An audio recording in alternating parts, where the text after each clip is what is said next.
I'm a sweater, I'm a roaster, I'm a man in this day is a blazer. I'm boiling, I'm toiling, I'm in a daze, oh this day was a blazer. All the water's gone, all the trees are dry, there's no more water, there's no tears to cry.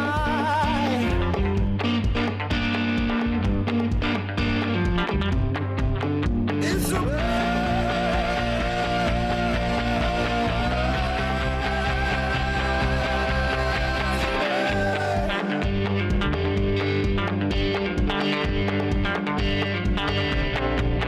It's a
And we are live. Ladies and gentlemen, welcome to the world premiere of The Middlemen. My name is Jack Nicoletti, and I'm the writer and director of the film. And I am Samuel T. Castellino, the producer and assistant director. And I just wanted to briefly note the insane story behind how this film was made, as Jack and I were really only 17 years old at the time, and we had no money in our pocket, totally a $0 budget film. And we were just totally working from the drive and passion that we had to become feature filmmakers. Yep, this is true. This film was made completely relying on a budget of $0 and the kindness of strangers, and we couldn't be happier with how it turned out. So right now, we just want to take a moment to personally thank everyone involved with this project. From the amazing ensemble cast with their stellar performances, which they lent for free, to the stores that let us show up and shoot scenes in their establishments and disrupt their business for a day. Thank you so much. We couldn't have done it without you. So if you were involved with this movie, God bless you. We couldn't have done Absolutely. it without you. Now, that being said, making this movie was free. However, getting the movie out there won't be. So, tonight we'll be selling merch. You can access it at tinyurl.com/2centsprod/shop. That link will be available in the description below as well. So all of the proceeds from the merch will go towards processes that'll help the film get distributed. So, for example, sending the film to Amazon Prime, caption files, final sound master, stuff like that. So, if you want to support us but money's an issue, the best possible way you could support us is by writing us a good review on IMDb. The link for that is also in the description. That is really the best way you could support us, because not only does it show that we're a real movie, but it shows that we're a real movie that people actually like. So, without further ado, ladies and gentlemen, here is the story of a boss trying to save his dying business, A man who was pushed too far. and the two teenagers who just wanted some spare change. Ladies and gentlemen, The Middlemen.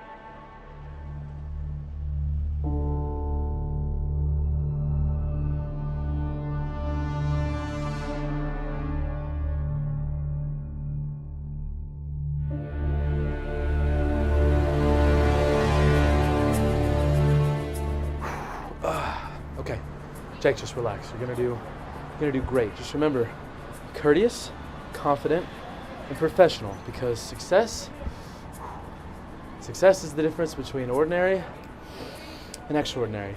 It's time to be extraordinary. Ladies and gentlemen, this is a robbery.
Jake, what is this, your 18th summer job, man? What's going on, dude? Like, I've had a few jobs, but 18 is a little much. you're right, I think I'm underestimating. I think it's more in the 20s by now. I mean, what'd you even do to get fired this time?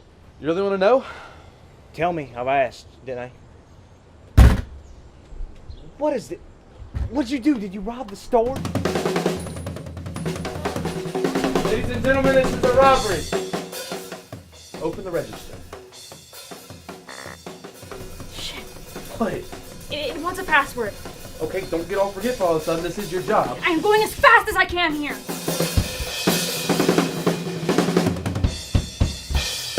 Jesus, Marcy, just open the register. Jake? I don't know who Jake is. No, open the register. Sneaky little prick. Guys, get out here. Jake's trying to rob the place on his day off. Marcy, what the hell? It would have worked. It was a great plan. My robbery just kind of got intercepted. What the shit? I don't even want to hear about it.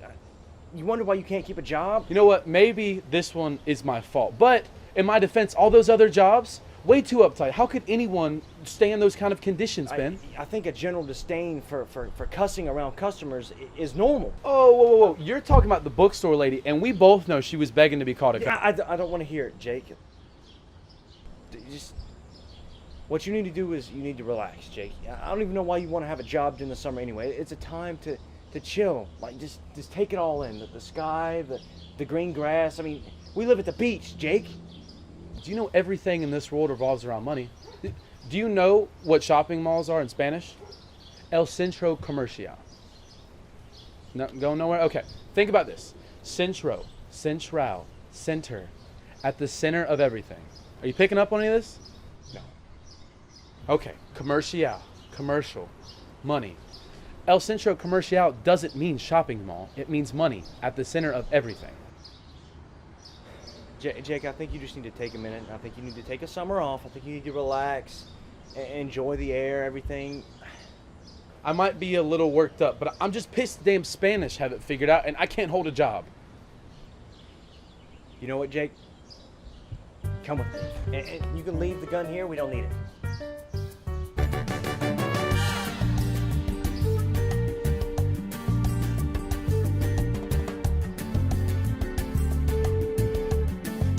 You know what, Jake?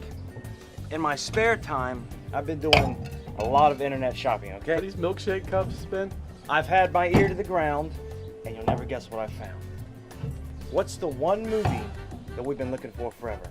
It's got violence, kung fu, nudity, Wait. You're talking about Temptation of the Forgotten Dragon? And I've been doing a lot of searching, and I found this video store. It's rumored to have every movie ever brought into existence, especially those of a Japanese kung fu variety. Oh, wait. You're screwing with me, aren't you? I'm dead serious. But wait. No. Everybody knows that movie had 64 copies and they've all been destroyed. Any person who knows movies knows that. Well, you know what this place has? The 65th copy.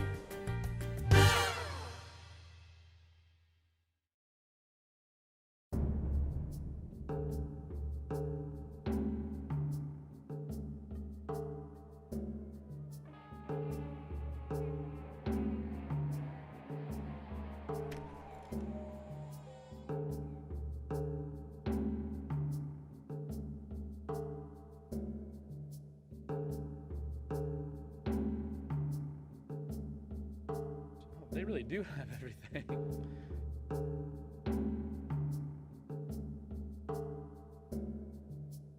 Is that? Oh my God! 65th the 65th copy. Yeah. All right, that's gonna be $2. Yeah, I got it. Cool. Let's do back on Tuesday, all right? Oh, are you guys hiring? Yeah, we are actually. Saving up for college or something? Retirement. I feel that. Yeah, just fill out some applications if you want. Thank you. Appreciate it. Yes, sir. あんた何やってんの？俺ラーメンじゃない、店番じゃないんだからね、これ。ラーメンで何やってんの？これロボットじゃないんだから。お前は何や？はーい。 Hello? Oh, yeah, what's up? Oh, great. Okay. For sure. Yeah, we can come in. Okay, thank you. Bye-bye. Who was that on the phone? The guy from the video store. He said we got the jobs. Yeah, no interviews, no background checks, no nothing. So strange. He just said he reviewed our applications and we got the job. We start on Monday.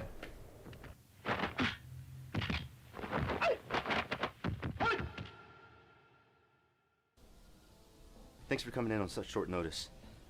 All right, first order of business. You guys ever hear of Main Street After Dark? Can't say I have. Exactly. This box contains one of the last film reels of that movie. The Rivoli Theater is doing a showing. I need you guys to deliver it over there. It has to be there within the next 8 hours. Otherwise, I have to refund the whole thing. And I just don't think we can take that kind of hit. Think you guys can handle it? I think we can manage.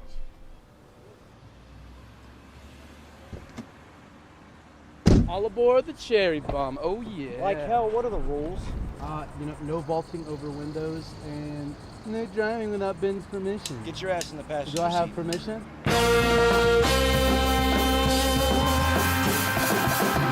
Okay, well, if you're not gonna let me drive, can I at least have aux? No. Every time you get the aux, you play something stupid. I'm sorry. Cold Regards is hardly trash. Cold regards, more like cold retard. Yeah, go to. I'm sure their fan base of 12 people would strongly disagree with you on that one. Clearly, they've earned it. Okay, you know what? If you don't agree with me there, what do you consider music? Check the glove box down there, bud. Elvis Presley? Ben, he stole his music from a black man. Elvis Presley is the king of rock and roll, okay? Name your favorite Elvis song then. Promised Land, come on. Left my home in Norfolk, Virginia, California. Come on, Ben, that's Chuck Berry. We both know it. Look, Elvis covers one Chuck Berry song and now he's stealing music from the blacks. Are you kidding me? Okay, name another white man who performed the same way Elvis did during his peak of popularity. Oh, nope, you can't. You know why? Because the rest of them were African Americans. Chuck Berry, Ray Charles, Little Richard. Shall I continue? You know what, Jake? Haven't you heard that imitation is the greatest form of flattery? Okay, so Elvis likes what they're doing. He takes it and he makes it his own, okay? So, and speaking of imitation is the greatest form of flattery, I got a little something coming in myself. What do you think? You know what I think? I think Elvis is a thief and you are delusional. Well, thank you. Thank you very much. I like to think that you're a relic, old car, old music, old hairstyle. I prefer the term antique. Oh, I'm sure. All right? And speaking of that, don't you know everything is cyclical? I mean, history tends to repeat itself, so all these things that I'm doing, they're coming back into style from the old days. Holy shit, the Jewish Elvis fan is getting all Confucius on me. First, imitation is the greatest form of flattery, and now everything is cyclical. What are you going to tell me next? You're going to talk about Darwinism, quote the Magna Carta. Well, the Magna Carta is the basis for our great Constitution.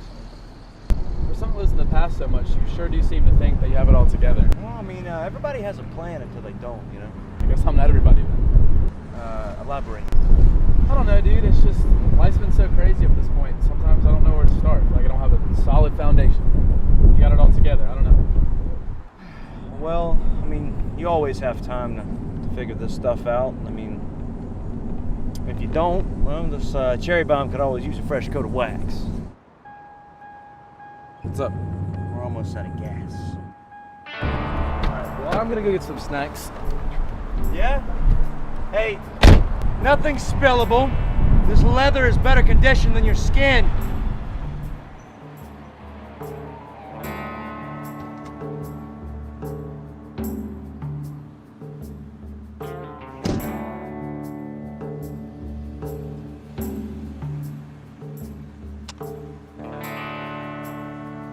Where's the package?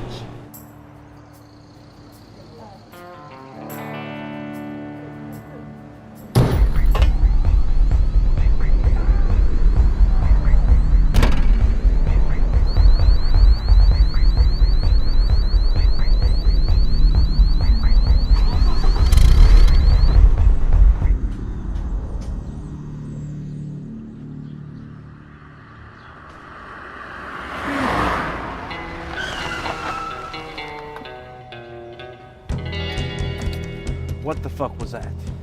The hell if I know. I went in there, he yelled something about a package, and I had to get the hell out. The package. Holy shit.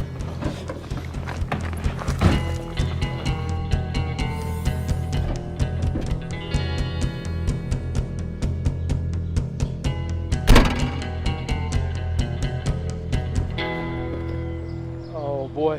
What is it? Not a film reel. Oh, fuck. My parents are gonna kill me, Jake. What the fuck is this? Dude, we trust the Valencia. You know, I knew something was fishy when he didn't even call us in for an interview. Just give us the damn job. Still gotta deliver this package. You're still gonna go through with this? No, we're gonna go through with this. If we go through with this, if we do this on our own, you know what we're considered? Accomplices. By law, we're accomplices. Do you know what that means? That means that we have a better chance of not getting our heads blown off, Ben. You've seen enough crime movies, you should know that by now. You don't mess with these kind of people. Oh, you know what? I think I might know someone who can help with this. Well, I hope he's better than you.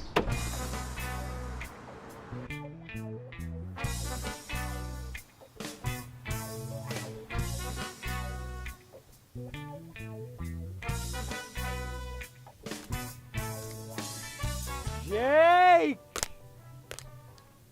How the hell are you? Did you park okay? Parking around here is a bitch. My car's in the lot now. Crazy shit, man. Jake, can we have a word? Yeah, Me and you? sure. What's Yeah. up? Yeah, it's just- Okay, yeah.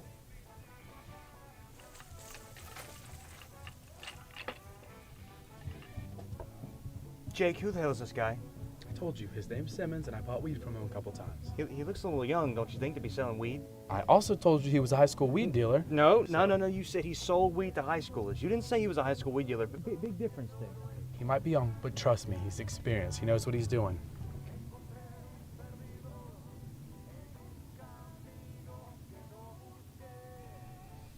You guys want anything? Tab? Coke? Got this lovely little indica strain. No, this time I just need a little information. Yeah, what's up? My God, it's so pure. How much did you guys pay for this? 4 hours in a video rental. Huh? We got a job at the video store, and our boss asked us to deliver it to the theater across town, the Rivoli. Yeah, Rivoli. Shit, man. What's he doing? I think that means he realized something. You mean you don't know? The Rivoli. It was this movie theater back in the 50s and 60s. Somewhere in the 70s, it got turned into a nightclub. Burned down in a huge fire in the 90s. It's been abandoned ever since. So why are we delivering this there? Oh, it's not completely abandoned. That's La Cabra territory. What? La Cabra? La Cabra. He's this dealer, total cocaine mogul. His name, La Cabra, it translates to the goat in Spanish because his product is the greatest of all time. G-O-A-T, hence La Cabra. That's brilliant. That's kind of retarded. I like Shit, it. man. I say your best bet's just to deliver it, man.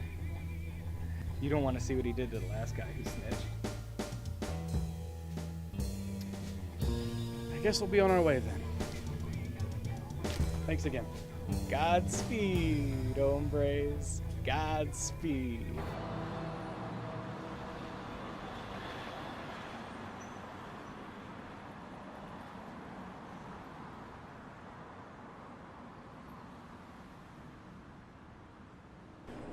Where the hell is my fucking car, Jake? Where's my car? I don't know. You did park in front of a fire hydrant, so I'm gonna go ahead and guess it got towed. Of course I parked in front of a fire hydrant. You know, I'm sick of this shit with you, okay? You have a black cat in your pocket. Every time I'm with you, something bad happens. Something bad always happens to me.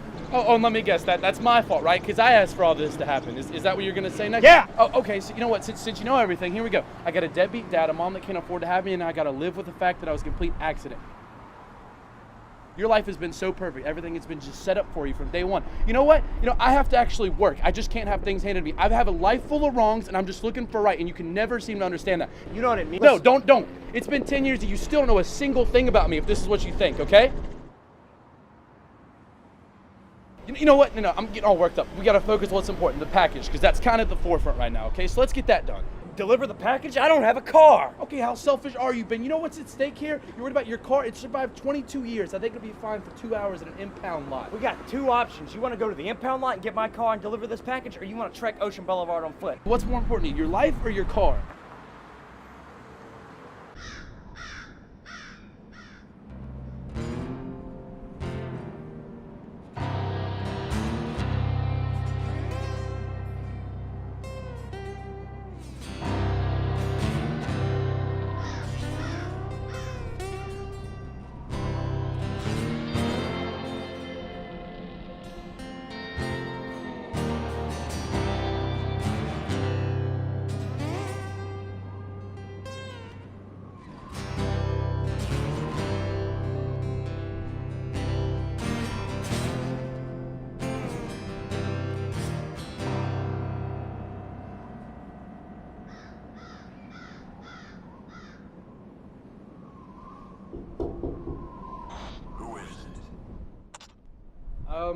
I have a package for...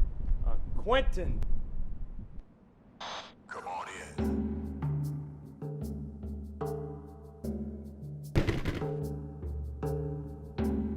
How's it look?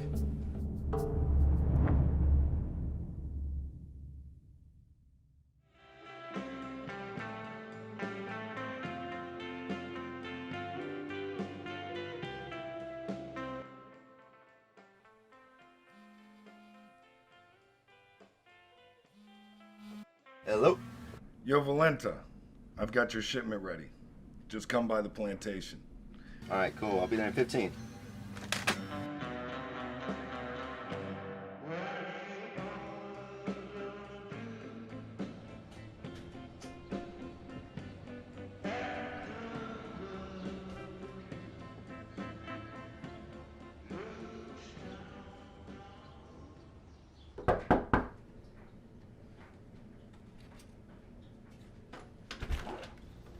What?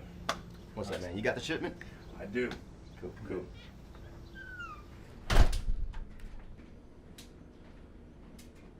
Have a seat. Cool. All right, let's make this quick. All right, about that. Look, so I've got a shipment reserved for the Cobra tonight. If you could just float me the stuff real quick, I'll get you back cash, hell for leather, man. No cash, no crank. Dude, look, man, I'm a man of my word. I promise you I'll get it back to you. No cash, no crank. I need this ASAP, man. This is for the Cobra. No cash, no crank.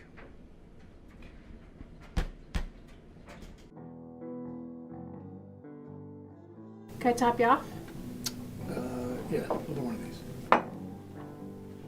So, what brings you to Hollywood Blues Bar at 9:30 in the morning on a Sunday? Company. No, seriously. Where's everyone else come to Hollywood? They don't. It's my day off. I plan on starting it the same way I plan on finishing it. Drinking.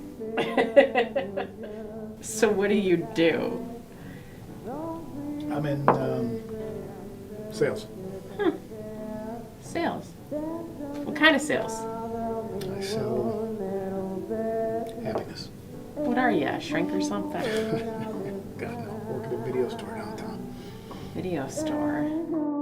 Man, that brings back memories. I haven't been in one of those since I was a kid. Well, you must do pretty good to be able to take days off, right? Yeah, we do all right. Are you the owner? No, fuck no. I'm the problem solver. The boss handles the finances, and I handle all the mess. It's the perfect partnership.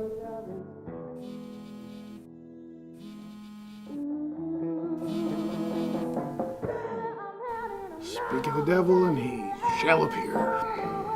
Hey, Dawson, baby.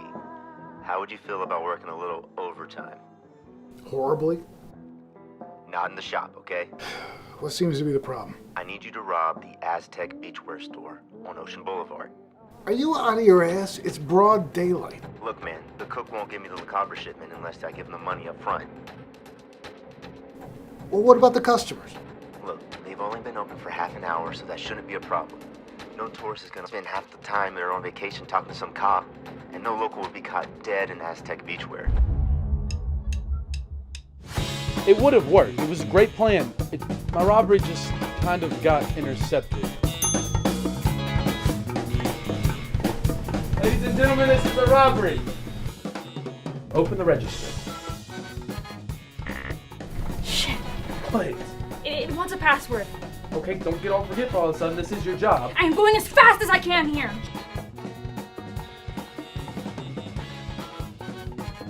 Jesus, Marcy, just open the register. Jake?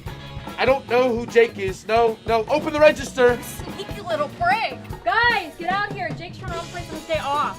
What the hell? Say I do go through with this. What's in it for me? What? Sell me on it. Make me excited to do this. Well, would you rather be restocking videos? Weak! You're aware that this is my day off. Look, if you do this, you can keep 25% of what you steal, alright? Fine, 50. High risk, high reward. There you go. Now I'm excited. What the hell? Open the register. What? Screw off. I bet the gun isn't even loaded. Okay, you want to find out? Yeah, I do. All right, let's do this then. 10. Or give me a countdown now. I sure am. 9. At least start somewhere closer to 1. 3. Yeah, there we go. 2. Come on! Okay, shit. Guys, he's even using a real gun. Okay, listen, Marcy. I'm just trying to get out of here. Whoa. Did you piss yourself? No. When I was back there earlier, I was going through there and I ran into. Oh my God, you are so bad at this. Get on the ground. This is a robbery. What the shit? Drop the gun. I'm kind of in the middle of something Drop here. the gun. Okay. Did you piss yourself? Okay, well, no. But what actually happened, it's not what it looks like. I know. He's way better at this than you. What's the policy on guns? Policy on what? Guns. Dawson, look, I can't even hear Guns! Firearms! What's the policy on guns, boss? Whoa, man, keep it discreet. Look, don't be afraid to intimidate him, alright? Turn on the old Dawson Morris evil eyes. But don't shoot anyone unless you absolutely have to, okay? I mean it, Dawson. Only use the gun as a last resort. Is that clear? Yeah, last resort. Got it. This is why you don't open a place of business. I'm sorry, are we really gonna do this right now? I don't know, I'm just saying maybe you can wait until payday like the rest of us. I'm sorry, last time I checked, I was running through the coffee pot that saved your life. So how about you back off a little bit? Unbelievable. We're here at gunpoint reading about yourself? I didn't see you do anything back there. Am I wrong? Just stay here.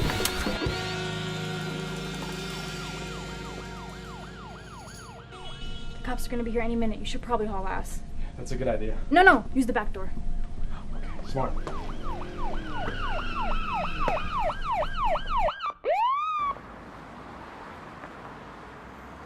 In recent news, an armed robbery occurred at the Aztec Beachwear on Ocean Boulevard. The perpetrator's been identified as 40-year-old Dawson Morris and was apprehended while lying on the floor unconscious. Do you trust your wife? It's possible for you to retire for life on Do You Trust Your Wife? Brought to you by...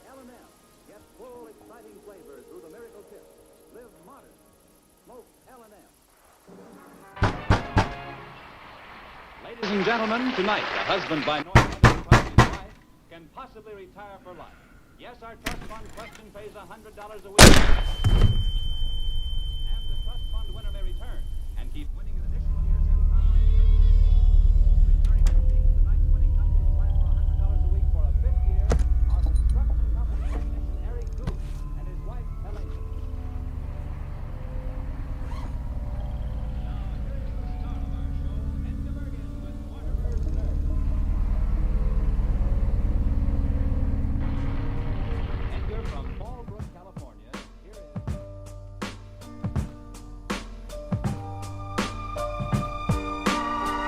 Take a breath and fade away. Coloring each other from a different shade of gray. There's nothing else to say. A cloud of mind is here to stay. Words mean nothing. The world will Folks, there's a solution to every problem. For instance, those old wash day worries. You just watch. such a good idea that never seems to fall in place. I'll escape.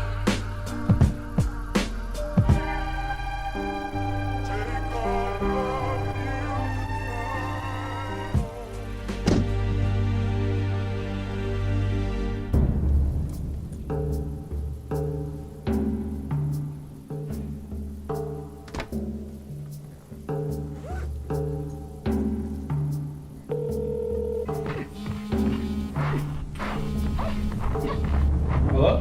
Hey, is this Jake Lawson? Yeah, what's up? Hey, Jake, what's up? It's Vince Valenta from Valenta's Video. Just calling you to say we reviewed your applications and you and Ben got the job. Can you start tomorrow? Yeah, we can come in. Okay, thank you. Bye-bye. Who was that on the phone? The guy from the video store.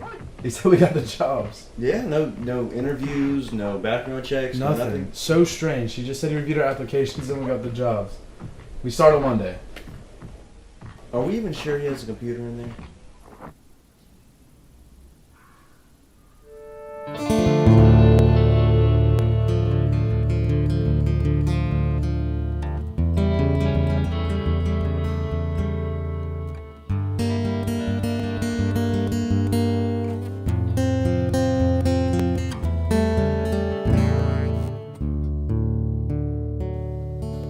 Thanks for coming in on such short notice. All right, first order of business. You guys ever hear of Main Street After Dark? Can't say I have. Exactly. This box contains one of the last film reels of that movie. The Rivoli Theater is doing a showing. I need you guys to deliver it over there. It has to be there within the next 8 hours. Otherwise, I have to refund the whole thing. And I just don't think we can take that kind of hit. Think you guys can handle it? I think we can manage.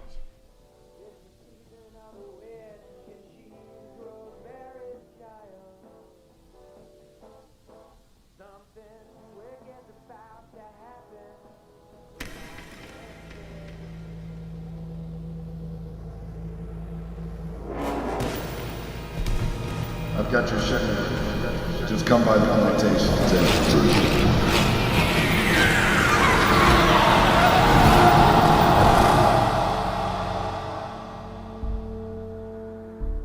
Why'd you kill me, dipshit? No way. No. You can't be real. Yeah. I'm a figment of your imagination. You know, physical manifestation of your guilt. What are you talking about? Don't play dumb with me. I know everything about you. Hell, I am you. Look, I've never killed a man before.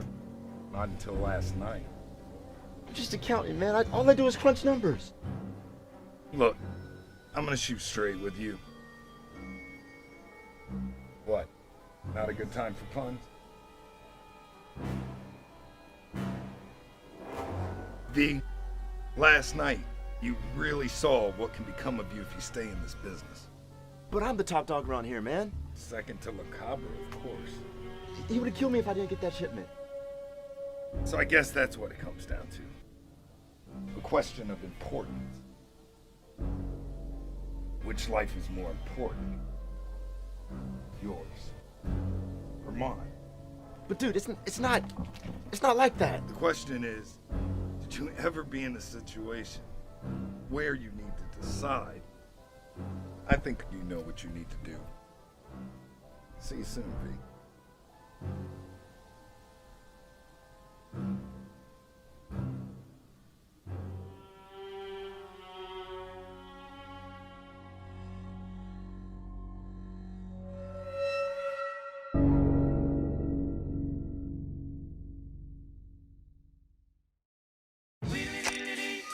But our first story tonight is about cocaine.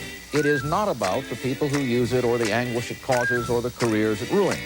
It's about the people who get rich making it. He rocks in the treetop all the day long, hopping and a bopping and a singing his song. All the little birds on Jaybird Street love to hear the robin go tweet, tweet, tweet. Rockin' Robin, tweet, tweet, rockin' Robin, tweet, tweet. Blow rockin' Robin, 'cause we really gonna rock tonight.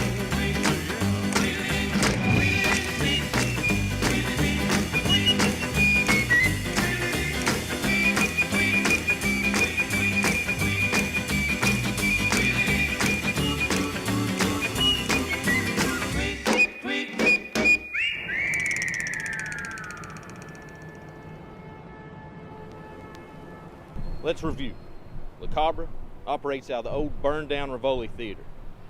And he's the reason our business is dying. They say his product is greatest of all time. Now, clearly this isn't of his own doing. Like any dealer, he has a supplier. Vince Valenta, owner of Valenta Videos, the leading name in cocaine supply and vintage film reels. Your job? Bring back a kilo of Valenta product to further analyze what makes it so pure. This is the most important job of the year. I'm counting on you guys. You got that, Ringo? Huh? Ringo, I'm only going to tell you this one last time. You got that ring for a reason. You earned that ring. Hate to see that potential go to waste. You got that, Ringo? Loud and clear.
Thanks for coming in on such short notice.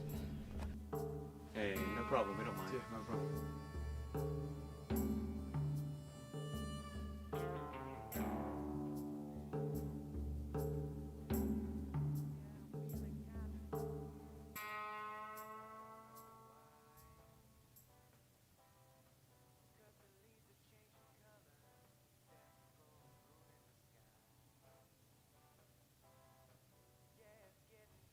All right, first order of business.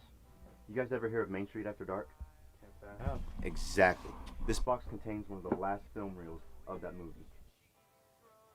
The Rivoli Theater is doing a showing. I need you guys to deliver it over there. It has to be there within the next 8 hours. Otherwise, I have to refund the whole thing. And I just don't think we can take that kind of hit. Think you guys can handle it? I think we can manage it.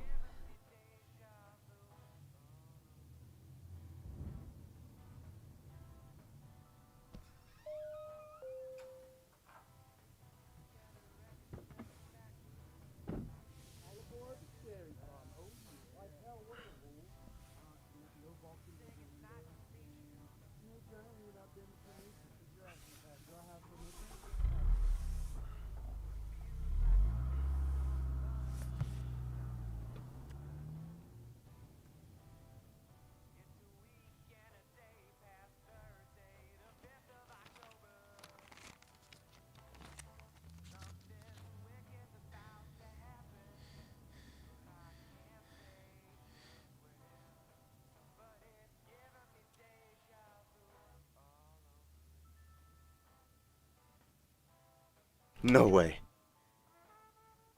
No. You can't be real. What are you talking about?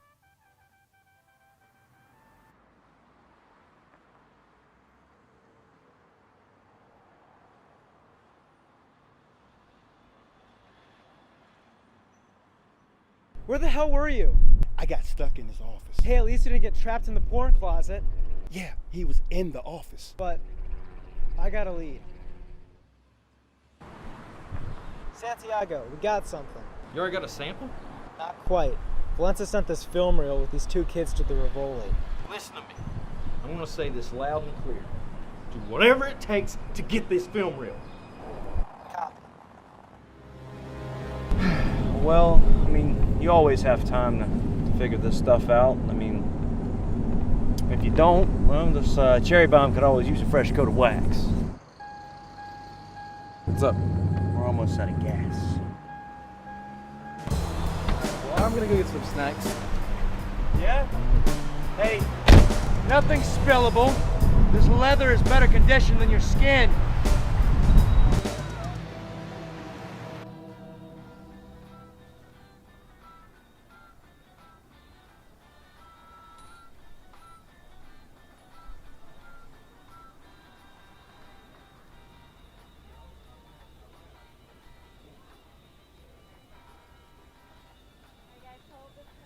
Where's the package?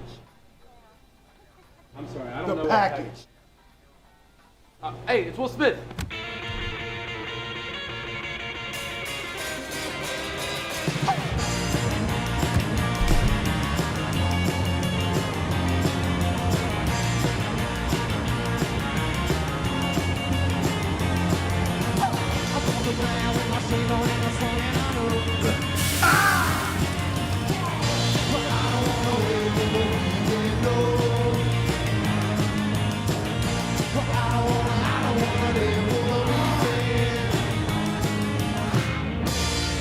Welcome back to 96.9 FM, Cherry Bomb Radio. I say your best bet's just to deliver it, man. You don't want to see what he did to the last guy who snitched.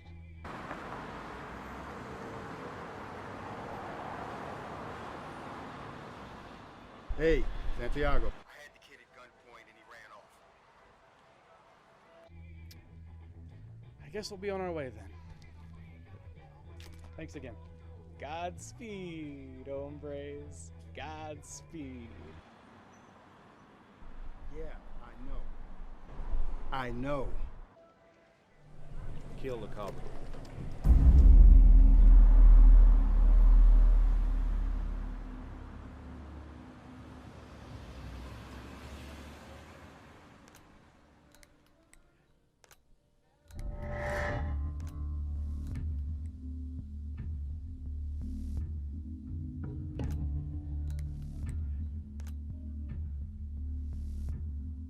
How can I help you? Those kids, what did they want? I'm sorry, I don't know what you... I said, what did they want? A package. They had a package. What kind of package? Cocaine. They had a package of cocaine. Just please don't kill me, man. You in the drug business? You see, much like yourself, we are in the drug business.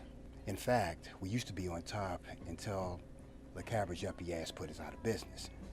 If you think about it, you could be getting a lot more business if it weren't for him. Yeah, but what are you gonna do? You don't mess with Le Cabra. What if we were to stumble across an opportunity? What kind of opportunity we talking here, Bro Tendo? What if we were presented with an opportunity to kill Le Cabra? Think about it.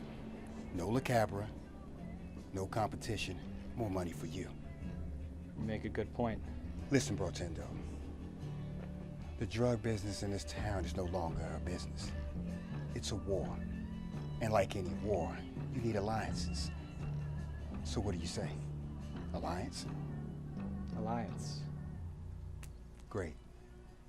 Now go drink some orange juice and put on some real clothes.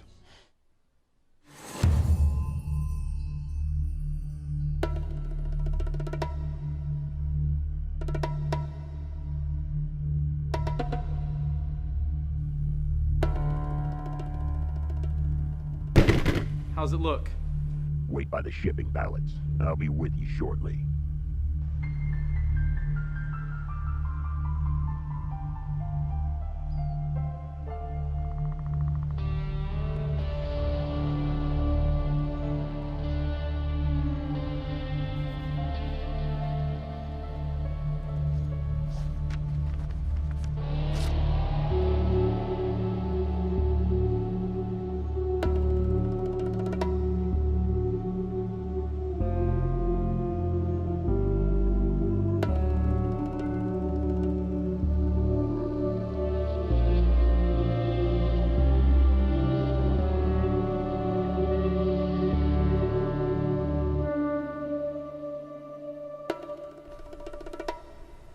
Jake, I'm sorry about all the... Dude, don't. We're good. It's fine. And plus, we have bigger fish to fry right now. I don't like the way he said, I'll be with you shortly. Did you not catch that? I mean, I don't know about you, but I caught that. Like, it looked really ominous to me. Yeah, it doesn't take a psychic to know what he meant by that, Ben. Yeah, we're in for a ride. My turn. Huh? I'm the kingpin. I'm the one who rules this place. You understand me?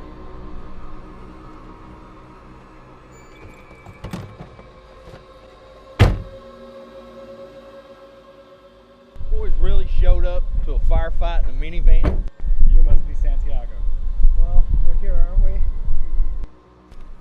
Let's go sacrifice a goat. Myrtle Beach. Now back to the music.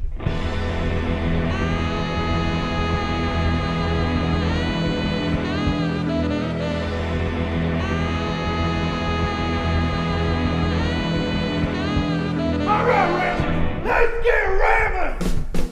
Mama's gonna bite you in half now. What you gonna do about it? What you gonna do about it? Someone's gonna hit you harder than that now. What you gonna do? What you gonna do? Looking down from the seas of the clouds, looking up from the ocean floor. From your right, from your left, and it ain't all you get, there's always more. I got a gun in my right hip pocket, got the sun. And the little gold pocket, got the breeze. Holy shit, dude. Quit being a fucking pussy.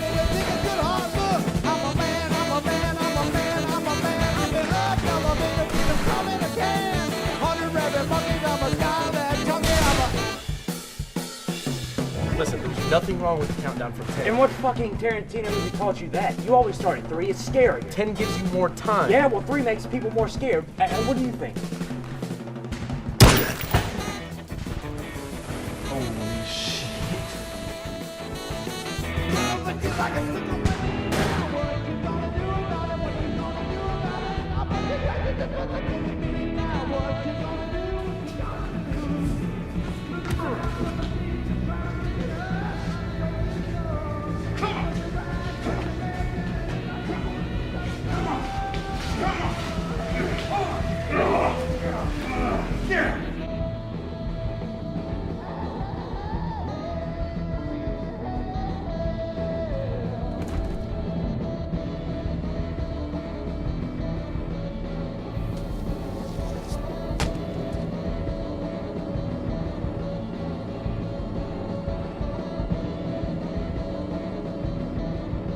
Consider this bankruptcy.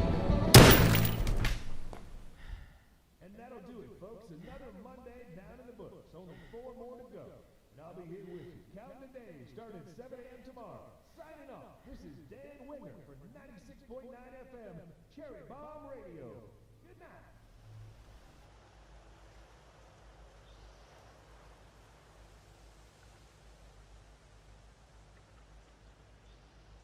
Jake, what do we do now? we turn ourselves in? Do we go on the run? I mean, You know what? Let's go get your car.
And we are live.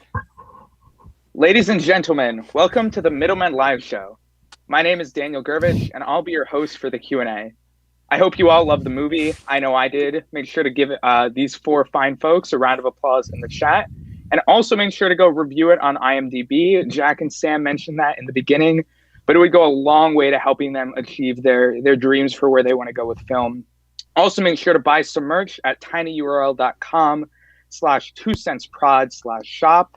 Again, that's tinyurl.com/2centsprod/shop. I have a few questions prepared for you guys, and then at around 10:35, we'll switch to questions from the chat. If anyone in the audience right now or in the next 30 minutes has questions, make sure to put them in the chat, and we'll make sure to get to them in about 30 minutes. But to start, can everyone go around and introduce themselves and their role in the film? Who wants to start? I'll start. My name is Jack Nicoletti. You're the director, start. And I'm the writer and director of the film. I am Samuel T. Castellino. I am the producer and assistant director for the film.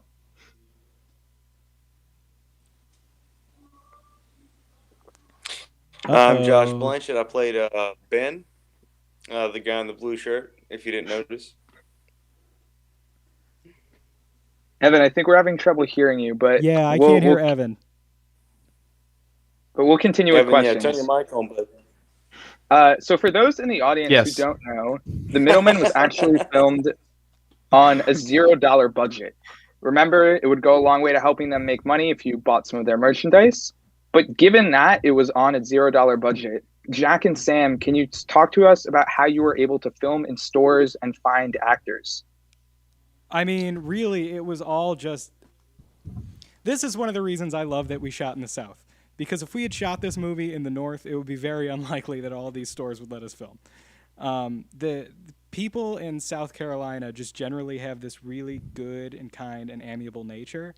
And so when we told them, like, hey, we're making this movie, this is a dream of ours, we're 17. Like, they were very, they were quick to get on it and help us out. And so all it really took was just some asking, some pleading, and some cold calling. So Yeah.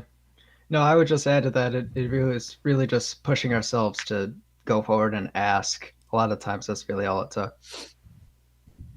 Awesome. And another bonus is that South Carolina is a right-to-work state. So you, in the North, when you have these unions and you have to pay people a certain wage and all that, I mean, in South Carolina, you don't have all that. So it's kind of like anybody could do whatever they want. You know what I'm saying? You're also in a tourist town where if someone can say, hey, this movie was shot here, and they can put that on their listing there, they'll take that in a heartbeat. So I'm sure that helped that you happen to be in Myrtle Beach. Awesome. So for Evan and Josh, what drew you to this project given that it was unpaid? Evan, let's start with you. It's funny because the main reason that Josh and I got into this is because Jack posted a Craigslist ad. And my mom is, or was, maybe not as much anymore, a Craigslist fiend. So this was in high school. Only thing I was really doing was football. I wanted hobbies outside of high school. But she's like, all right, check this out. There was 2 roles, and I read over. I sent it to Josh. It sounded perfect. I mean, we were both working, so really the idea of getting paid for something, it was like, whatever, we'll just take the time off, which we did. And the unpaid paid didn't really matter to us then. It was more about getting our feet wet and getting into a project. I'm sure Josh will have similar things to say. Honestly, we thought we were gonna get like raped or something. It was a Craigslist ad, so we were kind of like hesitant. But we jumped in 100%, and we met Jack, and everything was cool from there. You know. I wouldn't say that's where my mind went. My mind thought we texted with Jack beforehand, so I think I might have looked Jack up or something like that. Like, I don't think it was straight like, man, this guy's going to get after me. Oh, well, I jest. On that note, Jack, don't say that you were thinking about it. No, I'm just saying that when I posted the Craigslist ad, like, it was Craigslist for me too. And like, the only time I ever got in contact with you was like via email or text. So there was a moment, I think this might have been like one of our first days of shooting, but so the car in the movie is my car, And yeah. we had to have an Oh, exterior yeah. shot of you guys driving the car, and I gave you the keys, and I saw you go around the corner, and like in the back of my mind, He thought I we was weren't coming like, back. I'm never seeing those guys again. Yeah.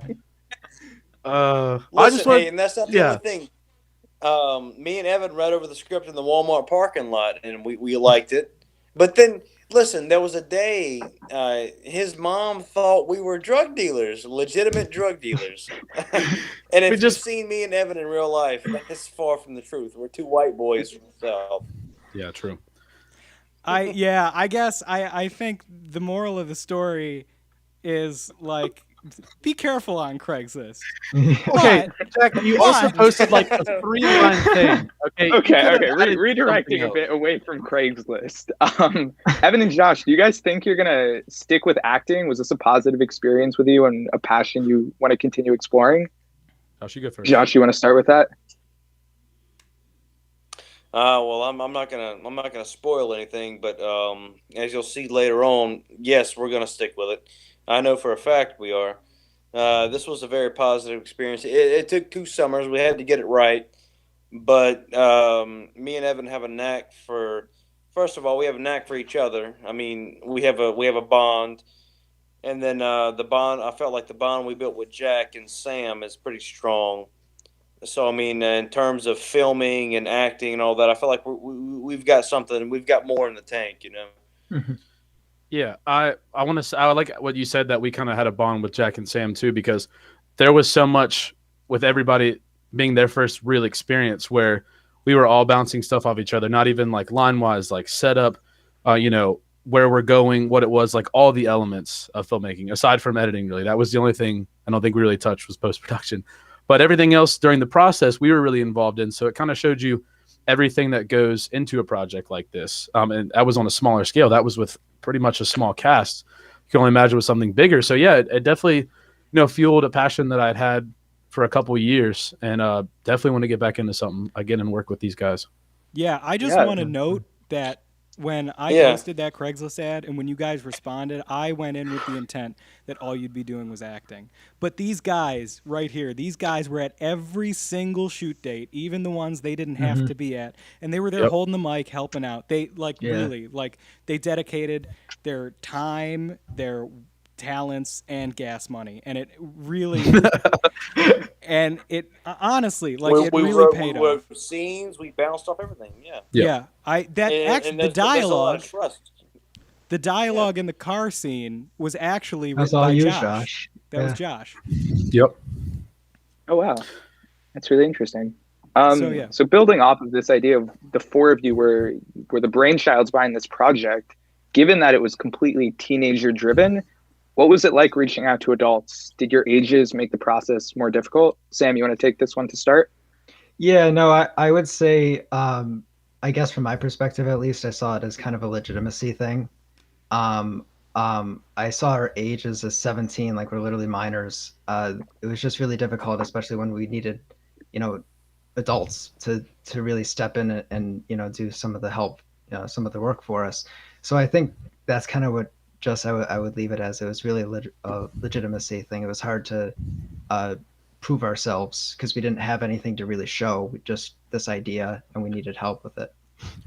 Building on that idea, I agree with Sam. Like, there were a lot of challenges with people not taking us seriously because of our age, and I don't blame them. Like, that's totally reasonable. But also there were moments where, like, being that kind of young, like, strappy filmmaker team really came in handy. For example, the shot, the whole scene where I played a stoner in the shop, because we were all students at the time, we were able to call this a student film and avoid a whole bunch of red tape with, like, contracts and legality and stuff that would have been unnecessary for a movie of this caliber. So I think while our age was a disadvantage, it also did come in handy in a couple moments. No, I would agree. You can get away with anything if you say it's a student film. Almost anything. Just say it's for school. Almost. Yeah, almost anything. So can you guys walk us through what a typical day of filming looked like? Let's start with Evan, and then we'll go around the circle. All right. Sounds good. I think it was during the summer, of course. So me and Josh just decided we were going to take off 2 weeks. Jack gave us the dates ahead of time. So the first summer, it wasn't very difficult for me and Josh. We rode together. We live in the same neighborhood. So we would just carpool, meet wherever Jack and Sam were. And then, we went to the next summer. I moved to a different place in Myrtle Beach. Josh was different. It seemed like everything kind of moved around. We used spots that were more towards Conway as opposed to Myrtle Beach. We had a couple things out there. So we were kind of all over the place. But, usually we'd start, I think, we wouldn't usually pack too much into a day. We knew beforehand, of course, what we were shooting. And it was always, there's like a hecticness to it, but that's okay because that's just what we were dealing with. That we were packing a lot into 2 weeks. So we were doing a lot on the fly, and there's nothing wrong with that. Pulled together at the end there, but I'm sure you guys will have more detail than I will. Josh, you wanna follow up, and then we'll go to Jack and then Sam. Yeah. I know I spent. Jack talked about the car scene. I spent a night or two putting together that dialogue. That was kind of on the fly, and it could have went better, because it was on the fly. It was something that I wrote up on the fly, and if we had more time to talk about it and go over it, it would have went over a little better. But most of our stuff was, we shot that first summer. We didn't like what we had, so we went the second summer. And a lot of the stuff we did, we had more actors, we had more time, and we had to find completely new locations for some of the scenes, including the end scene, and we were grateful to find that. But overall, it was kind of like we had to trust each other, we had to trust what we had, and we had to trust how we pictured it to play out in the end. And overall, I like how it turned out, Yeah, I would agree. When I talk about a typical day in shooting, like when I talk about this with Sam, I always say that our shoot days started at 12 o'clock at night and consisted of a 5-hour nap. So, because really it did, since it was so low budget and since we were essentially doing everything ourselves, we would be up we would be up until the early hours of the morning planning what we were going to do, like finalizing shot lists, figuring out locations during at some points. And then in the morning, we'd wake up, sleep deprived. Sam would chug a Monster Energy drink and we'd be good to go. Yeah.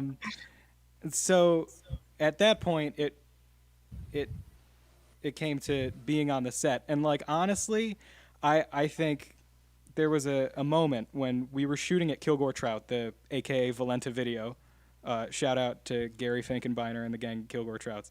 But when we were shooting there, Micah, when we were shooting there was it was hot as hell, and so we finished the shoot, and I think my mother was going to pick us up at that taco shop on 9th near on the corner of 9th and Ocean Boulevard. And so we had, that was how far was that? Maybe half a mile, quarter of a mile? It felt like a pretty long walk. Yeah, whatever. Well, we were lugging all the equipment and stuff too. Yeah, so. we had all of our equipment in a suitcase. We were tripods on one shoulder, and Sam's got the camera bag, and then another backpack on his back, and he's got one on his front, and it's he looked like a Ninja Turtle. But anyways, we were walking, and we're sweating, and I remember turning to Sam, and I was like, this is miserable. But if I get to do this for the rest of my life, I will be a happy man. And so I think there's really that kind of spirit of just do it yourself that kind of manifested everywhere throughout this movie. So yeah, at least that's what a typical day was for me in terms of filming. No, you kind of stole my thunder there, but no, really, I would just put a lot of emphasis on all the walking we did, and I think that circles back to the $0 budget. And it's just I can just remember walking, and it might have been a half mile, whatever, but it really did feel like a lot. But the sweating and all that was definitely worth it. You know, in the end, it just felt like a totally complete experience. But staying up late at night was, yeah, just that was every day.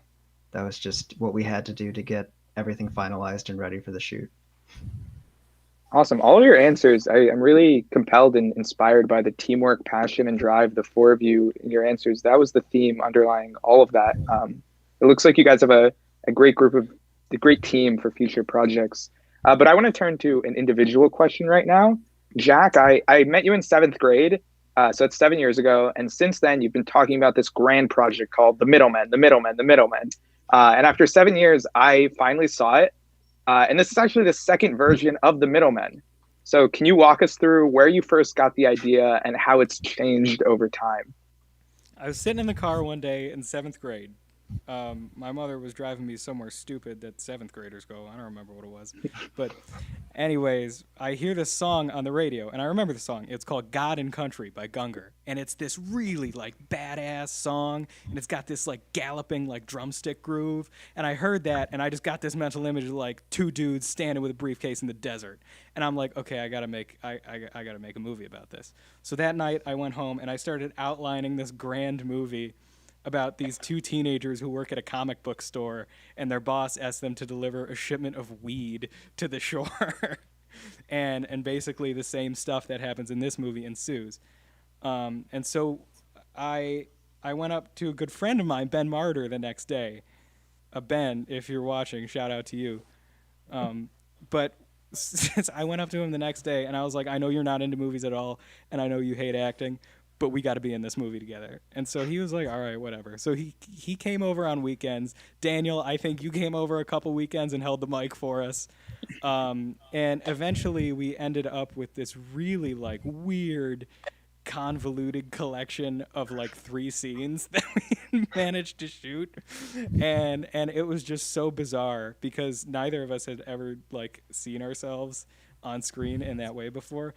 But anyways, that just kind of fell to the wayside, and I started working on other stuff. And then, for whatever reason, in 9th grade, the idea just kind of got like a rebirth in my head, and I was like, well, that would be cool if I updated it.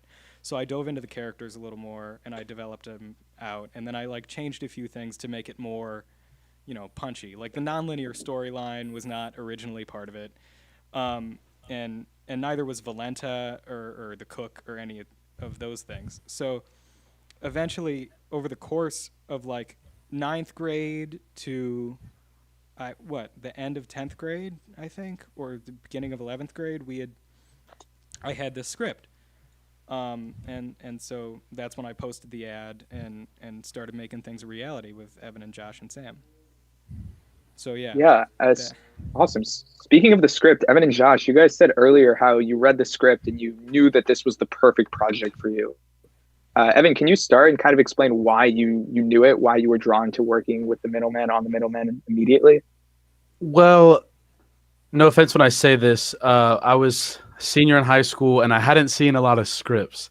So when you see one in front of you and you're like, wow, this is a part and I could play this and say this, you just kind of get carried away with the idea of that. And it is a great script. And when I saw it at the time, I just thought about how unique it was that it was, because, you know, you always see movies about kids getting, like, involved with stuff that they shouldn't, and just how this unravels as it goes and the nonlinear storytelling.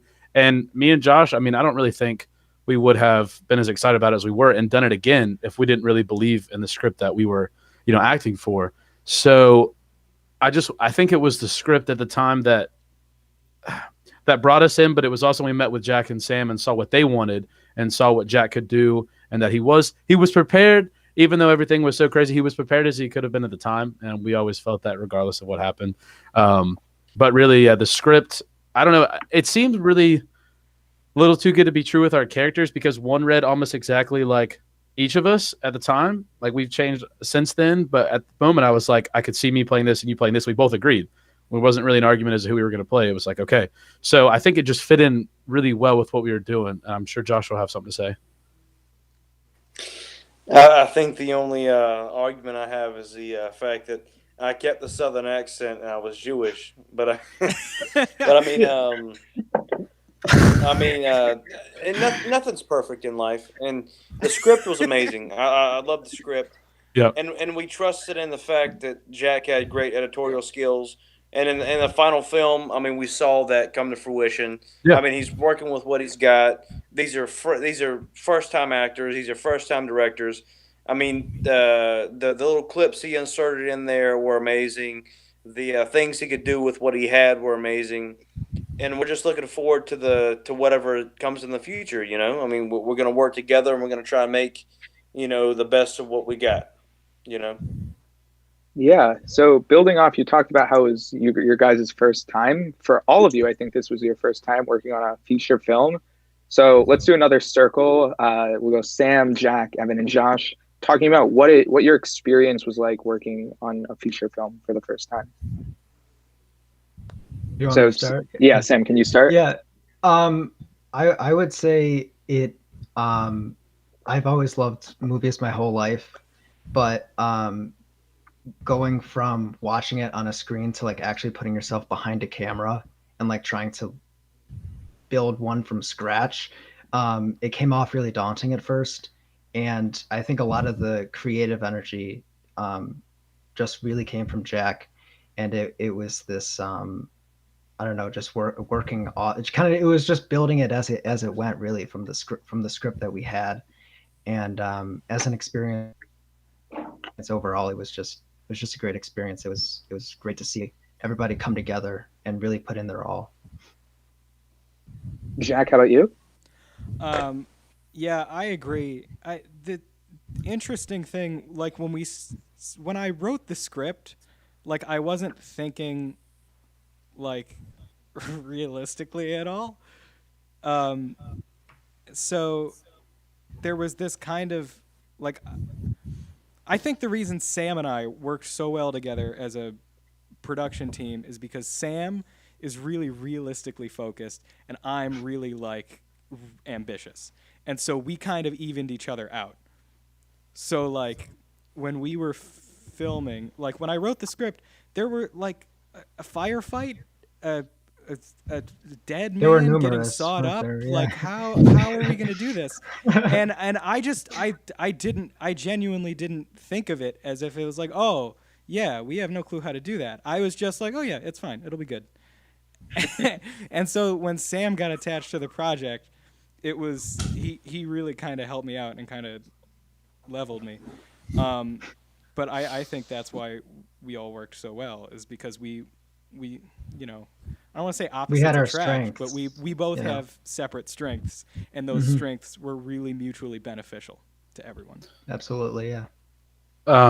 As for me and Josh, kind of how you spoke about your guys' strengths and weaknesses, one of the things like between me and Josh is we greatly differ in the way that we view these situations. Like Josh is more, get after it, and I kind of sit back and I like to analyze it. And that helped when we were doing this both summers, because like you talked about how hectic it might have been on these days. We started a couple of days at Chick-fil-A and we were like, all right, so how's this going to go? And we were trying to help them however we could from an actor's point. But like we said, we were doing more than that. And I think that stemmed from both of us having a passion for movies. I mean, we've done like YouTube videos like everybody has, like silly stuff, but we never had a chance to do something serious. And when you take that and we read the script, we loved it. You get attached to it. You start thinking about ways that you can make it better, even from our point of view. So I think that the way that we all came together, I mean, there were some days where we were all frustrated at each other. Like, I don't know if it was as much who it was. It was just a general sense because something would go wrong. A lot of stuff is spontaneous when it comes to these things. Someone can't make it. A shoot won't work. This location isn't working. And we all just kind of stayed resilient throughout that. And nobody really lost their passion for the project. I mean, we waited a whole year and we're like, we're going to have to do this again. And then it just took a couple of days and we get right back into it. I mean, that's just shows how much we care for this project and how happy we are just to be a part of something and that we have a love for this kind of thing. Josh?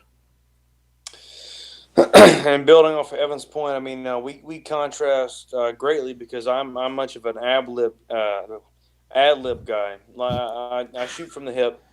Evan likes to fucking hard aim and play it deep. But I want to praise Sam because we were hard on actors. We were hard pressed on actors. it was kind of hard to find guys on short notice, and Sam kind of jumped in there, short notice, did the best he could. He worked his tail off to play that second Serpiente. He did a fantastic job. He worked his tail off. And talking about Jack, Jack is very creative. He's a young guy, so he's got this grand vision, and he's the director. And having to ground that, that it takes a lot of discipline to ground something like that. Because when you plan a movie, and I'm sure everybody likes to write a story, write a book, whatever. You like to have this grand vision of what you want to do, and it takes a lot of discipline to kind of reel it back and realize this is what you want to do, but this is what you can do. And Jack did the best he could with what he had, and he had a lot of resources, and we had to ad-lib certain things, and we had to change certain things. And, I mean, for a first film, I mean, you couldn't ask for anything better, Mm-hmm. And if I could add one more thing, I just want to say that I think a good way to summarize like how quickly we were doing things was I think we were still tweaking the finale on the fly. Like I think we tweaked a few parts of that maybe 4 or 5 days into this 2-week shoot because we were bouncing back and forth. And it's not like we did it in order, but we had kind of saved after we had got all of our resources together for an ending there. And we were still tweaking stuff like that. And everybody was just putting everything they could in this project. And I don't think we would be here still 2 years later talking about this if we didn't all have the bond for what we all did. Well, to go back, I remember days we were shooting in that parking garage and we were still writing scenes. I mean, me and you were there in street clothes, figuring out what. And this guy had to pay our parking tickets. That was the deal, right? Gas money and parking tickets. Come on, Jack, where's it at? Well, if the merch does well enough, we'll talk. All right, we'll get that after. Yeah, what is it? What's the merch link again? I'll put it in my story. It's tinyurl.com/2centsprod/shop. All right, I have two more questions. You got to come up with something, man. Did he just told you what it was? I know it's too long. You can access it through our website. It's just tinyurl.com/2centsprod. It's literally tiny URL, Josh. What more do you want it to be? I don't like tiny things. Alrighty. Next question, right? I have two more questions, and then we'll turn to the audience. So this first one is for any of you who want to answer it. It's more of a character question. So I found that there were a lot of good character arcs throughout the film, but I thought the most striking was Valenta's. Where does he go when the curtains close? What's he doing now? So whoever wants to take that. I want to hear y'all's theories first. I'll answer last. Jack. That's a Jack question. Yeah, that's definitely Jack. All right, Jack, take it away. So essentially, Valenta's character arc, I left it ambiguous on purpose. I wanted people to be able to ask that question. So, I'm kind of leaving them with a question, like, can Valenta ever really get out of this life? And so when he disappears into the sunset at the end, there's kind of that open-ended, like, you don't know where he goes. Like, he could go back to the shop and reopen. He could skip town. There's this kind of question of like, okay, well, will he or won't he decide to live life on the straight and narrow? And that's kind of what I wanted to leave the audience with. But also that was another thing that was tweaked last minute, because originally he was supposed to be in the firefight at the end and get shot in the stomach. So as it should have been. Yeah, 100%. But Micah couldn't be there on the shoot day, so we had to write around it. And so that kind of got me thinking, like, okay, well, maybe there is a way out for this Valenta character. And so that's essentially, what I would say the ending is. The ending here's is what whatever I you want it to be. Jack. Is Valenta making the 2 Cents Avengers? Maybe. Right after you and me, Josh. All right, so my last question for you guys, and then we'll turn to questions from the audience. What's next for 2 Cents Productions? What do you guys have in store for us? All right, hold up. Let's keep it vague. We don't want to release too much information yet. But what I can tell you is that we are working on another feature film at the moment. We're currently in pre-production. It's a blend between dark comedy and horror, and it's a real good time. It's bigger than Middlemen. It's more ambitious, and it's going to be made for the same amount of money. So, well, hey, if I could say something, I mean, from what I'm going to keep it ambiguous, but from what Jack has said to us, we got a better location. And if you've ever seen a McG film, let me tell you, it's very pop culture. Very pop culture. Yes. All right, let me just say one thing. Here's the ending. I'm just playing. I do want to say, wherever this goes, I just think that there will be. You've seen the work that Jack and Sam can put, and they work together, and us and this crew. Stick around for what's next. I mean, this is 2 summers' work. This is a small cast. We've already said the zero budget thing. I mean, there is so much to take from our experience, and a second go round and more time to sit on it, and actors that you know that have already been a part of your project. So you know their strengths and weaknesses, which is something you didn't have that second summer. You were meeting these people cold pretty much beforehand. And I just think the second go round, we're just really going to turn things up. I feel that personally. And if anything, The Middleman is something you can sit around with your friends and ingest some substances and enjoy, you know? Done that twice. All right, so starting with questions from the audience. The first is from Mary Nicoletti. What was your biggest challenge with the movie? What was the moment where you wanted to give up and said, this just isn't going to work? I would first like to say thank you, Mom, for the question. All of it? Yeah, all of it. The parking garage. The parking garage that, For you me, know, it the was the parking tickets, garage. everybody dropping out and being like, hey, this location is work for me tomorrow, when we've already pushed something back like 2 days, I feel like it was. The ending getting moved around, us having to totally switch locations on that the day we go to shoot it. Too. Yeah. Was that the same day? And Evan and I thought we were about to get arrested too. Yeah. Yeah. Yeah. That was a couple times though. Wait, so the day we shot on the parking garage, was that the same day we went to lunch at Dagwood's? Yes. And we No, basically went had the strategy meeting? Yes, we went for, that is the same day. Because we were like, we'll show up to a spot 1 and then say, if it doesn't work, we just drive around and find spot 2. Yeah. We can make it work, which is really what we did, because That is a lot what was we going did. on at spot 1 that made it unavailable. Mm-hmm. Okay, So yeah, awesome. probably parking garage day would be the moment. Yeah. Where we almost, 100%. yeah. Sounds like a bad day. Question from Russ Morgan: What got left on the cutting room floor? What didn't we see? So Not much. originally, yeah, it was pretty much everything is in the movie. Yeah. There's nothing we shot that didn't make it into the movie except the first year's scenes, which were And a all the couple same. outtakes. Yeah, and a couple outtakes. Yeah. But Yeah. I will say, in terms of script, couple there were a outtakes. few things that didn't quite make it to camera. There was, I remember originally there was this bit where the cook, Mike LaFon, by the way, what a hell of Beast. an actor. Mhm. Evan's stepdad did a killer job Yes, playing the cook. sir. There was in the script, it listed that there was an apple sitting on Valenta's desk, and he was supposed to bite the apple, and there would be like a close-up of the apple. And then afterwards, it would show that there was no bite taken out of the apple to further hammer home the fact that he was like all in Valenta's head. But yeah, there was like sequences that happened, like the scene where the robbery scene, for example, was supposed to start off the whole movie.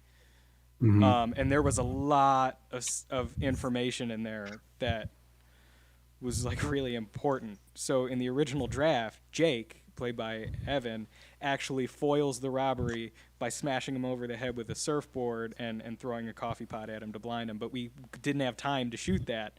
So we worked with the footage that we had, and eventually, like way after we got done filming, I got the idea to just do it as a phone conversation between Valenta and Dawson, played by my father, by the way, who I also think did an excellent job. Beast. As well, we agreed on that. Yeah. But yeah, so you guys, continue. Well, no, I was Oh, just can going I- to say, go ahead. Okay, I was just gonna say one thing. I know you're not a post-credit scene guy, Jack, but I think you should just let the credits roll, and then it's like the comedic trope where Micah like puts a gun down and he walks and he gets hit by a massive bus. Because I feel like Micah's arc, remember being so mad at that, that Micah wasn't, or I'm sorry, that Valenta wasn't gonna get, what was going to be his arc. Like, you can't really escape the life, but when you think about it, I mean, you said that was an original draft. That's something that got left as well. Yeah. But sometimes, like, that's real world. Like, that they don't always get to finish arcs. Sometimes they do get to walk off, and it's ambiguous. So I think that does fit, and that's just another product of what we had to go through. Yeah, it's a really interesting answer. So you guys kind of touched on this already, but this is a question from Nick Castellino. If you guys make more films in the future, would you do anything different? Or when you make more films in the future, what would you do differently? That's mostly you, Jack. Okay.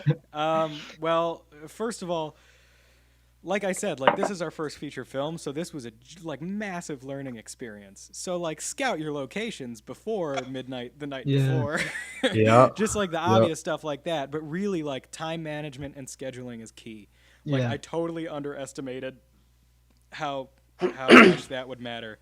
And honestly, if we had had a better schedule, and maybe a little cooler weather, I think that the morale on set would have been a lot less tense and anxious, and more of that fun side that was there. So scheduling and time management for sure. That's I would add that and casting. Casting, sure, yeah. But having the flexibility of a fleshed out cast, That's true. Hang on though. I do want to say, like, shout out to everyone who couldn't be at the Q&A tonight. Lindsay Soto, hilarious.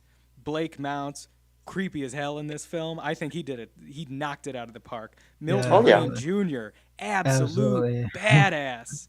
Micah McCord. Milton was the most experienced actor we had on the film as well. He killed it. He showed it too. That's just in his even offset. Like, off screen, there was a lot he did for us. He was always punctual. I mean, he always brought really good things to the table when we were shooting. I mean, same way we did. So did a lot of good things for us. I think it was a morale thing. I remember one day when it was, just I think between the four of us, it was just kind of like a low morale type day.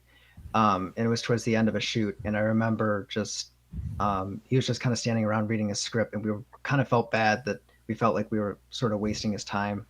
But I remember that we were talking to him, and he was just very he was just excited to be there, and he was so inspired by the energy that we were I remember that day. Thing. That was in the Valenta video shop at Kilgore Shrouds. Yep. Yeah, it was. Yeah. Mm-hmm. And I feel like, and between me and Josh, I mean, we've talked about this before, because we felt like we were also having to wear hats. I mean, the van that was in it towards the end, my van, got a lot of usage in that one because we were just going from place to place. So it felt like we, didn't have as much time to settle into our characters as much as we'd like to. And that was just a product that was everybody's first there. So, I mean, that's something that we can work on as actors for our next go round. So we'll bring something to the table as well. For sure. And I will change this southern accent from this. Question from McKenna Prochaska. I apologize if I'm butchering that last name, but if you guys are going to college, do you plan to go for a film-related major? Yeah, I'm currently studying film at the Pratt Institute, but we are all online, so I'm around to do online premieres such as this. But yeah, in the future, I hope to get there on campus. Oh, hey, shout out to my film and video Ways of Seeing Cinema class. They are absolute legends. Some of them are here tonight. So yeah, shout out to you. You guys are great.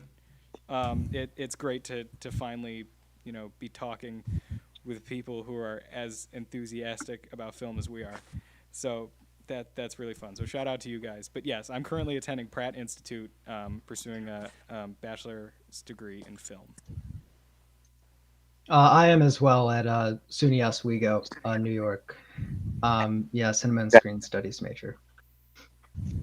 How about you? Okay, so I've always felt this way. pretty good with computers. I spent a lot of time doing IT stuff. So that's what my major is, but that's never detracted for a love for this kind of stuff. I mean, same for Josh. Josh has been in teaching and in business, and we just have really strong interest for this kind of thing. So even though we have our sights set on, the academic side of things, that's different. We just wanted to be in something like this. Same reason we took it during the summers. I mean, that's just what we wanted to do in our time between academic years. Yeah, me and Evan are both really strong writers. Our own little skits and films and stuff such as that. So I mean, and especially being close to hubs like Atlanta and Charlotte. I mean, we want to get more into this. So here we are. Awesome. So I have some symbolism questions from Jacob. Jack, you might want to take these, but if anyone has their own ideas, you can take them as well. So was there a deeper meaning behind the car and the radio show being called Cherry Bomb? And then with Santiago's car, was that an orange car, or does that color, was that a metaphor for the futility of Santiago's efforts? So anyone who wants to take that can Well, take the orange that. car was Blake's car. Yeah, that just happened to be what it was. And so he rolled up to the parking garage scene was the first scene we shot with him, and he rolled up in this badass Jeep, and I was like, "Yo, can we put this in the movie?" And he was like, "Sure." And so that's how that happened. So no, there's really no symbolism between in terms of the cars. Like the reason that Cherry Bomb Radio is called Cherry Bomb Radio is just because like between me and my friends we refer to the car as the Cherry Bomb. That's so strange that you didn't say there was any symbol. What asked if there was symbolism behind the 2008 gray Nissan Quest in there either. That's really strange. Weird how there's no questions about that, but that's okay. I understand. And that was a Blazer at your expense too. It might have made a ticking noise, but You only wanted the cool ones. Yeah, sure, okay. So this is a question for Jack probably again. It's from Lila Katz. What was the research process like for this project? Specifically in terms of dynamics of drug circles, gang dynamics, cultural norms, Spanish language, that sort of thing. Well, I started dealing cocaine in about 20... No, there was really no research. The research was all really film-based. I would watch movies that this movie, in my eyes, is less about plot-wise, it's about the drugs and all that stuff. But it's, to me, when we made it, it was more of an exercise in filmmaking and homage. Like, there's a lot of stuff in the movie that is either a reference or an homage to other stuff. So a lot of the research came from like stuff like that. So for example, when Evan and Josh are in the video store at the beginning of the movie looking for Temptation of the Forgotten Dragon, Evan lists off a bunch of titles of movies that are actual real kung fu movies that are actually really badass. So and likewise, like a box called Quentin was a reference to Quentin Tarantino, the director of Pulp Fiction, from which this film was heavily inspired. So Yeah, very. yeah.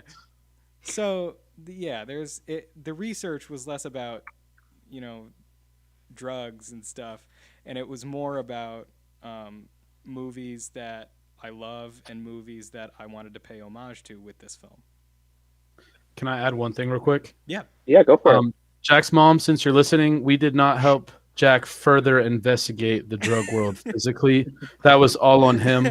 We were kind of just there to help. We did not sway that. Jack, I wanted to ask you a question. I don't know if we were going to get to it, but I wanted to get it in here. So a friend of mine wants to know when that scene when we're shooting in my room, whenever we're watching the movie, did you include Josh's feet on purpose? Did you just want to get a nice shot of those suckers? I was wondering the same thing. Tarantino style, because they're another on there. Tarantino reference. No, you could have just raised it up a little I bit. thought the same thing, Jackie. No, that was totally unintentional. Totally unintentional. I didn't realize until I got home and was reviewing the dailies. I was like, "Oh, this is totally a Tarantino feet shot." Yeah, he's like, "Sam, step out. I just got a video of Josh's feet. You got to move." My fat toes. Listen, I'm glad it was my feet. No else's. Yeah, true. I wouldn't have put my feet up there. I was good. All right, moving away from feet. Focusing back on Tarantino, though, can you all talk about where your own personal inspirations, either for filmmaking or acting, came from? I know Jack's is Tarantino, but if someone else wants to go, that'd be good. No, I would probably say for me, it's very heavily Tarantino as well, but I'd say like Martin Scorsese as well, a big influence. But also I can remember, you know, beginning of Jack and I's friendship, like talk about Steven Spielberg. So I would even say that it goes as far as to reach directors like that. I think it's just, drawing from all of that. Man, those were the days. That was like elementary That's school. way back, Shout out to yeah. Hugh Road Elementary School. Yeah, shout out. That's where we all went, right, guys? All of us, every single one. As for me, Listen, hey, you go. I'm gonna say, okay, you go. No, I was just gonna say, go. I really don't think I had any inspiration. Like, I literally just took this from such a in my own bubble point of view. This character seems kind of like me. I'm just gonna be me. And I really wish I had some really good answer about, I was thinking about this guy. Like, I will definitely take inspiration the next go around. But unfortunately on that one, I was just like, what would I do right here? And sometimes it came out a little bit more the first go around. The second go around, I started to think a little bit more in the terms of the all around like substance of the film. Josh, will you have any actual inspirations that aren't yourself, unlike me? I mean, in terms of this film, I was thinking a lot about myself, but in terms of the broader being involved in filmmaking, I mean, you look at John Carpenter, Quentin Tarantino, Once Upon a Time in Hollywood, amazing film. Brad Pitt was a big inspiration from that. And Scorsese, I mean, ever since I was a kid, Goodfellas, Casino, all of his gangster movies have been a big inspiration on me. Especially the songs. You got Cream. I mean, that classic rock soundtrack fuels a generation. Mm-hmm. Question from The Sharpest Knife. How did you choose the soundtrack? What was the inspiration for that? That's an interesting choice. So, or an interesting question. So the soundtrack was, when I was editing the film, I realized that it had kind of a different vibe than I had written. And it was a result of the location. Like, it was because Myrtle Beach has this unique quality to be both kind of like really beachy and surfy, but also at the same time there's that kind of low country, like southern drawl to it, which was really interesting to me. So I thought, well, hell, let's exemplify that even more in the film. So a lot of the music, I can talk on the original score. Like, that was really inspired by just a lot of like old school classic rock mixed with surf, mixed with like country. So like slide guitars, stuff like that. It kind of exemplified the southern aspect, but also you got like the Thank you, Evan. I don't know if you could see that, but Evan just Oh, it's backwards. Oh wait, backwards. You keep going. I'll fix it. Okay. Yeah. Well. Anyways, the soundtrack was kind of an accumulation of the scenery, but also there were some other music, licensed music, that I was lucky enough to get the rights to for free. For example, the Fox Sisters, who did the song during the firefight called "Right Hip Pocket." Super fun song. That's actually a live performance of theirs that they did on WMFU radio show, I think. I'm not sure. But also the song that plays when Valenta's sawing up the cook's body, that song is called Grayscale Balance. Favorite. Yeah. Oh, man, that song kicks ass. That's by Tab and AURC. I don't know if I'm pronouncing that correctly. Maybe it's like AURC. I'm not sure, but I don't want to get it wrong. But that song is amazing, and that was like it perfectly fit what I needed. I kind of wanted like a Gnarls Barkley kind of trip hop blend. So that, like, I don't know. I couldn't have asked for a better soundtrack. Like, honestly, like this is an album that I would buy in terms of the songs that are on the soundtrack. I think the soundtrack's great. Oh my gosh. I messed it up again. I just want to say, the first time that Jack showed us the scene of Valenta chopping up the cook, he did put it over Gnarls Barkley. And then when we saw the actual go round, it still carried the same amount of like weight on that and what you were aiming for. I mean, it's not Gnarls Barkley, but of course we're on a $0 budget. So I just want to give hats off to you for finding something that equally matched the kind of energy you were going for in that scene, because I think it played just as well.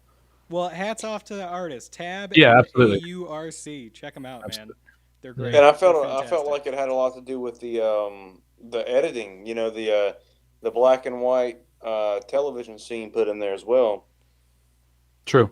No, that added a lot. Where'd you find that at? You know. So there's a website called the Internet Archive, and basically you could just filter by what you need. So like I just did like public domain, TV, free download, and basically I would do these like weeks where I just did like deep dives down this Internet Archive rabbit hole, and eventually I landed on this bizarre game show, and it was called Do You Trust Your Wife? And I was like, that's too freaking weird to not put in the movie. So that's how I landed on that. Originally, it was Dick Van Dyke. But I remember that. I was a little nervous about the rights for that. I didn't trust that was public domain. But yeah, so Do You Trust Your Wife is what we ended up using. Because when you think about it, like that is kind of something that I feel like The Cook would be watching. Like that just feels like a very The Cook TV show to watch. Yeah.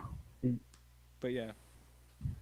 Awesome. So for people in the audience, we're running closer to 11 p.m., which is when we'll hit our stopping point. So if anyone has any more questions, feel free to put them in the chat and we'll do our best to get to them. I have another question from The Sharpest Knife, which is there going to be a Middleman 2, or is this the end of the story? This, as of right now, this is the end of the story. However, I am open to a spin-off in the future. And this is what I will say about our next film. All of it, I don't want to like... Let's do it. Phrase this. The 2 cents cinematic universe. There is a 2 cents cinematic universe. Everything happens. It's real. It's here. Don't lie to the audience. Yeah. Yes, all of it happens in the same universe. So there are little like artifacts that you'll notice in the next film. Maybe some Cherry Bomb Radio appearances. Maybe some Valenta Video logos in the background. But definitely some more feet. A lot of feet. What? God, it's just feet. We'll see. But okay, wait. I gotta ask one thing, Jack. Are your style? Because I feel like a lot of the people that you are inspired from, why no sequels? Like a lot of those people are like that, and I'm sure. I mean, we talked about this. You kind of felt the same way about because we pitched it in the car. I think we were just kind of talking about just throwing it around, and you're like, not a sequels guy, not at least for this. Are you like totally off on those? Or is it just this story? You feel like you got everything you needed there? I'm not totally anti-sequel. I think I'm more... Yeah, there's so many places it could go. And with a sequel, you risk retroactively messing up the source material. So, like, if we made a Middlemen sequel that was about Jake and Ben going to court for what happened at the Rivoli Theater, while that would be hysterical, it would be... off-brand and weird, and it would change the way you think about the first movie. Yeah. So, like, I don't... that just for this movie specifically, I'm generally against a sequel, but I am open to a spin-off. I was toying with an idea of doing a spin-off with one of the characters earlier this morning. A Ben movie, right? Josh, when we get off, do you want to write Jack and Ben, or Jake and Ben go to court, like an Ernest Scared Stupid type movie? And Jake and Ben go to summer camp. Yeah, we'll just do like the whole spin-off, just crank out a new movie every summer. The Jake and Ben franchise. Yeah. Ben loses his floaties. His what? Okay, heard. All right, last question from the audience, and then we'll turn to some closing statements. So we started with Jack's mom, and we'll end with Jack's mom. So for other creatives, what advice would you have for them in terms of pursuing their dreams? We can go in a circle again. Sam, if you want to start.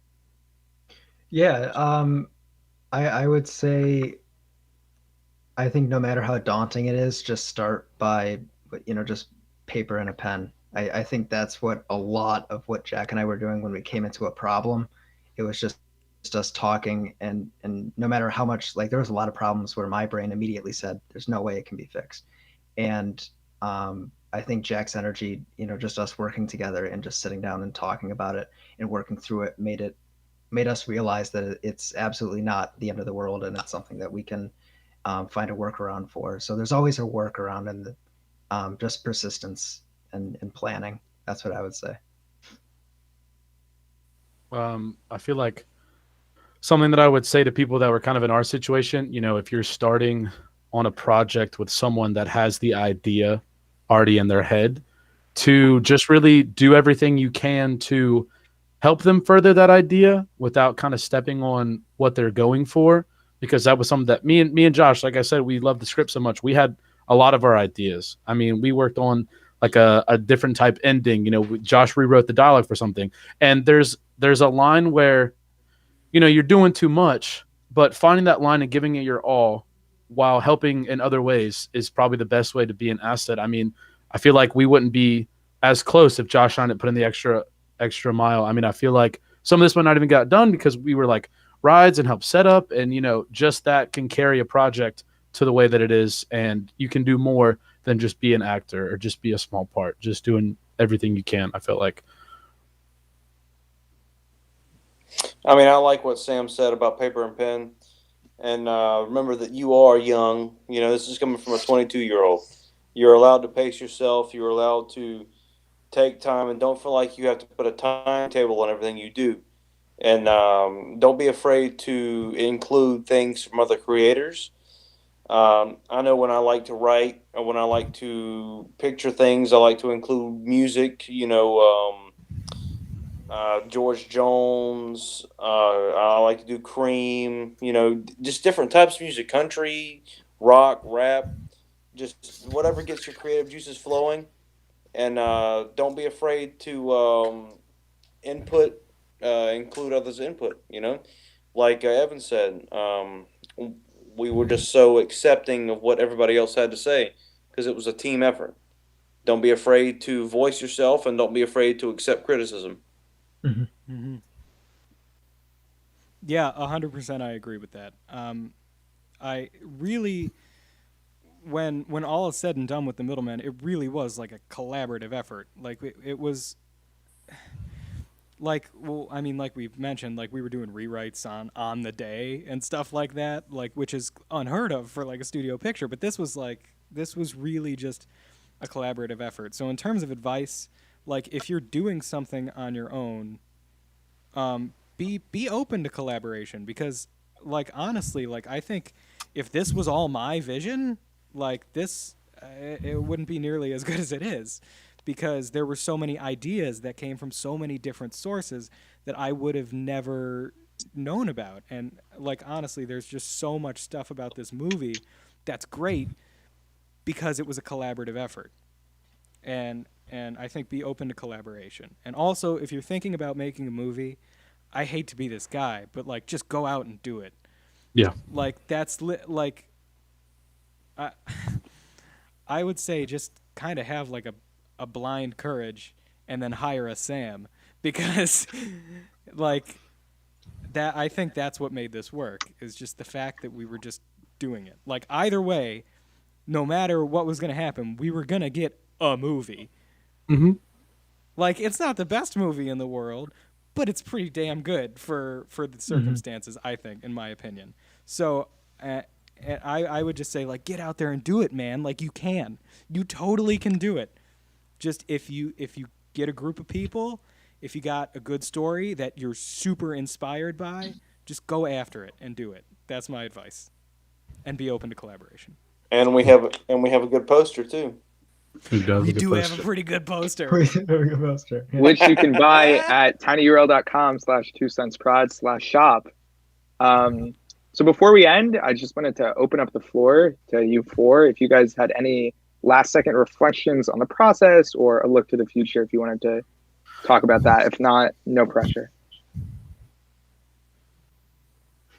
All right, I want to say this. Whoa, yeah, whoa. Jack. Oh, my bad. No, Go ahead. Go for it. Jack showed me what he's got for the future. I'm pretty damn excited for it. Was it 2022? Yeah, fucking. Summer I'm excited for 2022. it. Sorry, That's what we're thinking. sorry for my language, but it has me pumped. Yeah.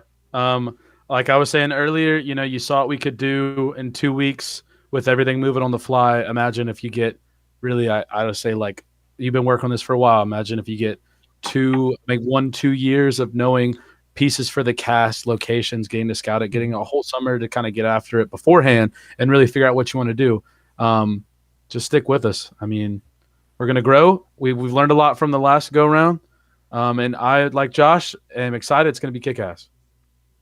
I absolutely agree. I think it's the future is going to be really exciting. I also I want to put a note that our next project is the first project that it's being done from the beginning as a group, and as the middlemen. It started as just Jack's script, and then we were invited on. This next one is from the start, all of us are involved, so it's going to be good. Yeah, this next one's going to be pretty wild. We will be doing some crowdfunding stuff in the future when we get closer to production, once we have a finished script.